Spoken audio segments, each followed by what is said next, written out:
السلام علیکم۔ رمضان میں روزے کی فضیلت۔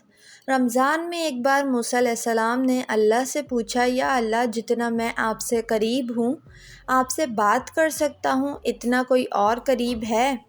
اللہ تعالیٰ نے فرمایا کہ اے موسیٰ، آخری وقت میں ایک امت آئے گی، وہ امت محمد صلی اللہ علیہ وآلہ وسلم کی ہوگی، اور اس امت کو ایک مہینہ ایسا ملے گا جس میں وہ سوکھے ہونٹوں، پیاسی زبان، سوتی ہوئی آنکھیں، بھوکے پیٹ جب افطار کرنے بیٹھے گی، تب میں ان کے بہت قریب رہوں گا۔ موسیٰ، تمہارے اور میرے بیچ میں 70 پردوں کا فاصلہ ہے، لیکن افطار کے وقت اس امت اور میرے بیچ میں ایک پردے کا فاصلہ بھی نہیں ہوگا، اور جو دعا وہ مانگیں گے اسے قبول کرنا میری ذمہ داری رہے گی۔